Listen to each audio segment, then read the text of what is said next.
instructions for level 4. Now the first point I'd like to make at level 4 is that things are going to start to get quite difficult here. The transitions are hard and the exercises themselves are quite challenging.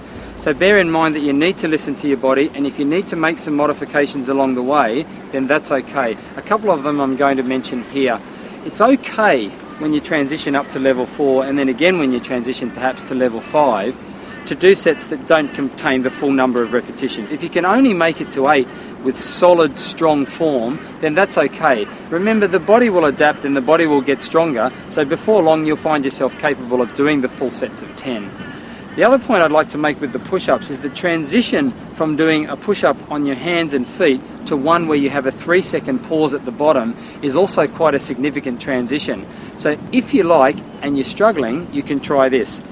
Do the pause for the first 3, 4 or maybe 5 repetitions and then just do continuous repetitions to complete the set. Keep track of how many repetitions you were able to do with the pause so as you know how you're progressing through that level, and that will help you transition from level 3 to level 4 with the push-up.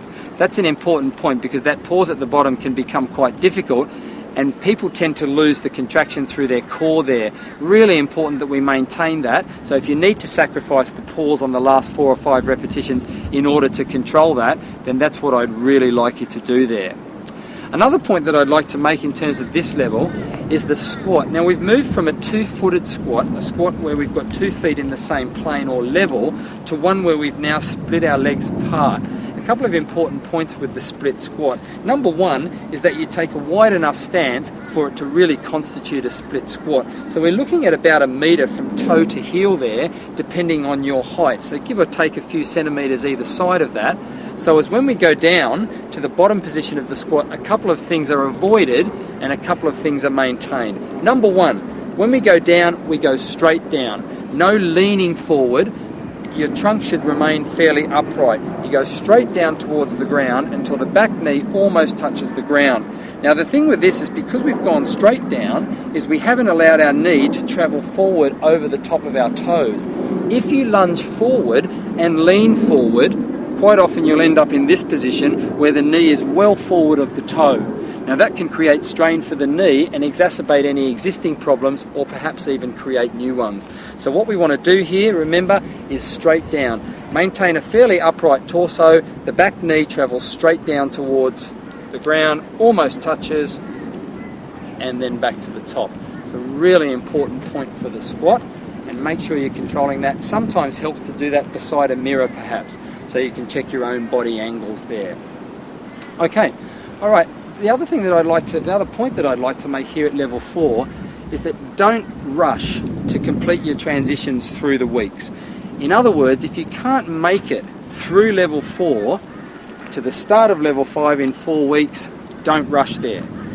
Give it time. Everybody's body adapts at different rates, and you will get there provided you're diligent with doing your exercises. If you need 5 weeks at level 4 in order to complete the sequence with good control and good form and allow your body the time to adapt, then you will make it to level 5. And that completes our specific instructions for level 4. I'm going to begin with the trusty old push-up, very similar to the push-up in level 3.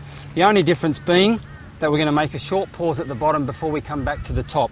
No pause at the top, we're only pausing at the bottom where it's difficult. So again, engage the abdominal muscles and the lower back muscles. We want that rod-like stiffness right from go to woe. No sagging, no humping, nice and stiff, nice and straight, and with me. Down we go. And 1, good pause, down we go. Remember the pause is at the bottom.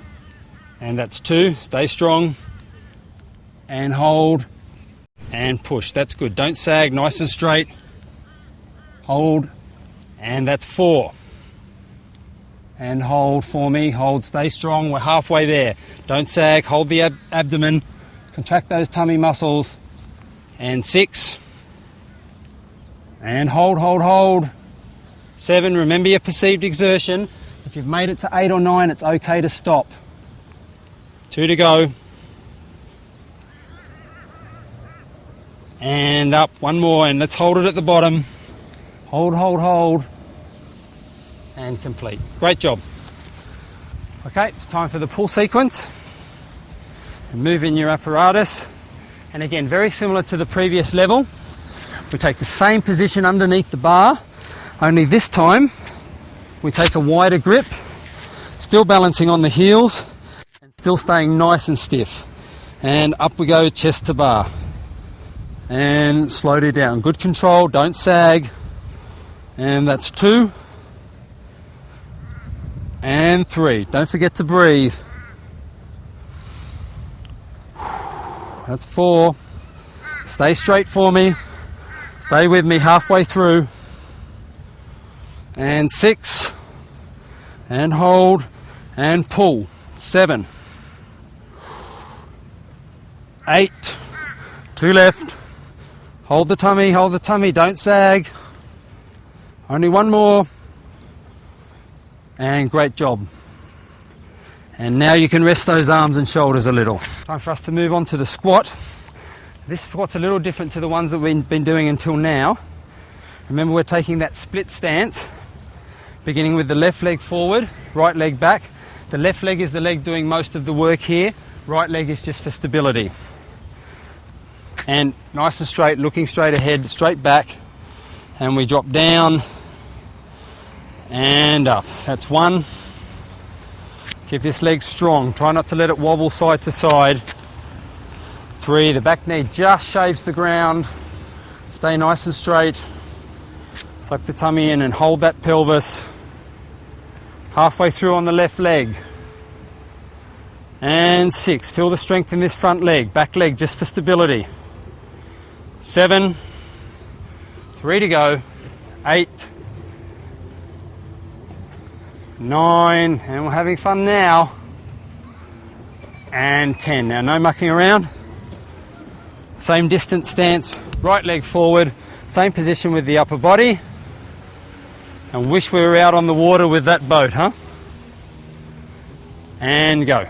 Dropping down, front leg doing the work. Stay strong through the abdomen. This is the work, doing the work.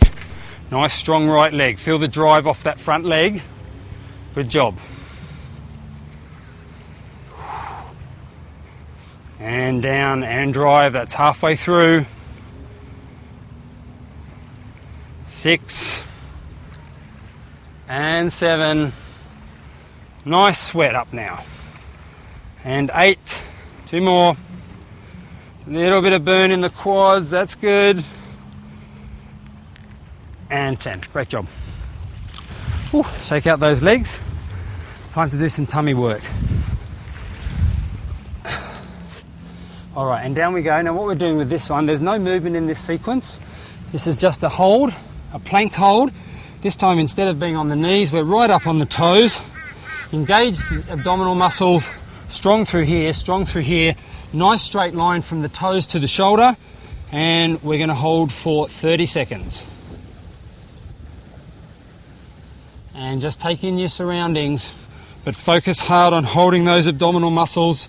Keep them strong, no sagging.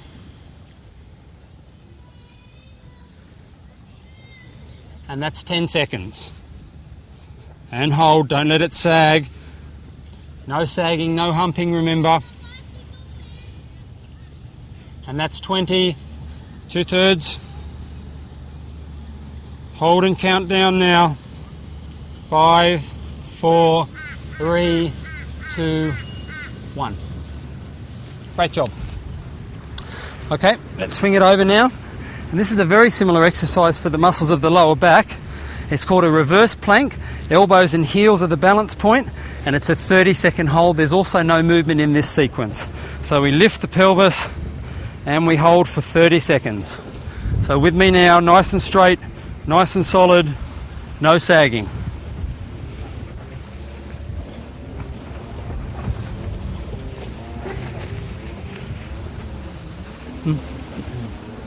That's 10 seconds. Hang with me. Hang with me. And 20.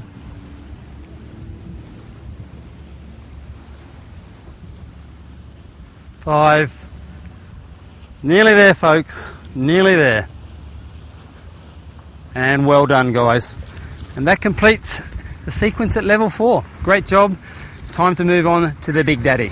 Now it's time for level 4. Remember, this is the band alternatives to the pull-up exercises, and again we're using that waist level anchor point.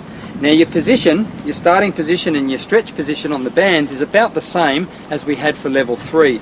The key difference here is that when we make our pull, instead of tracking very close to the torso, we're going to let those elbows come up in a wide arc, and that makes the exercise significantly more difficult, so it certainly is a transition from level 3 to level 4.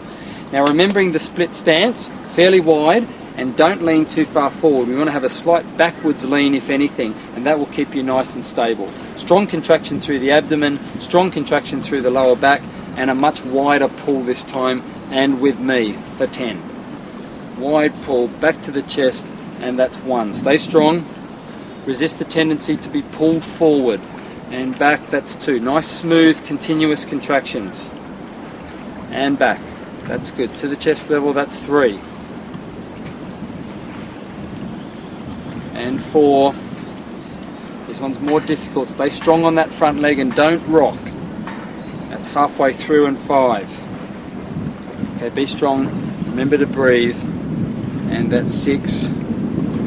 Okay, don't slouch with your posture, stay strong through your back, and 7. Stretch and pull all the way back, complete the repetition. That's 8, 2 to go. All the way back, that's 9, and 1 more with me, and that's 10. Just like to make a quick point here, or at level 4, because the transitions at level 4 and level 5 are quite difficult. If you get to a point, say about your 7th repetition, and you find that you're really struggling to complete the range of motion, can only get to here, take a short shuffle step forward for the last 2 or 3 repetitions of the set. Now remember, lessening the stretch on the band will make the exercise just a little bit easier. You're still performing the same movement with slightly less load, and that may make the transition from level 3 to level 4 a little bit more easy for you.